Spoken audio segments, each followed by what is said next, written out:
আপনাকে যদি অপশন দেওয়া হয় মেয়ে থেকে ছেলে হবার, আপনি কি হবেন? না, কখনোই না। মানে এমন ভাবে বললেন, কেন না? আপনি যদি আমাকে বলেন পাখি হইতে পাখি হব, বিড়াল হইতে বলে বিড়াল হব, কুকুর হইতে বলে কুকুর হব, কিন্তু আমি কখনো ছেলে হব না ভাই। কারণ দেখে আসতেছি যে ছোটবেলা থেকে ছেলেরা অনেকে স্ট্রাগল করে, তাদের হচ্ছিল দায়িত্ব নিতে হয়, ফ্যামিলির দায়িত্ব নিতে হয়, তারপর আবার হচ্ছিল বিয়ের পর ওয়াইফের দায়িত্ব নিতে হয়, বাচ্চা কাচ্চার এগুলোর দায়িত্ব নিতে হয়। আর ছেলেরা হচ্ছিল যদি পড়াশোনা না করে তাদের কোনো দাম থাকে না, ভালো কোনো জব পায় না, ওরকম কিছু করতে পারে না। আর আমরা মেয়েরা যদি এমনি পড়াশোনা করি বা নাও করি, আমরা ভালো একটা জায়গায় যেতে পারবো, বিয়ে করে ভালো একটা পজিশনে যেতে পারবো।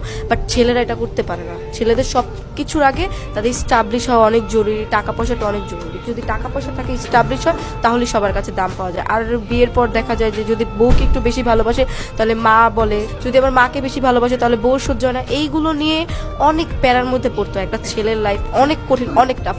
তো আমি ভাই একটা ছেলে কখনোই হতে পারবো না।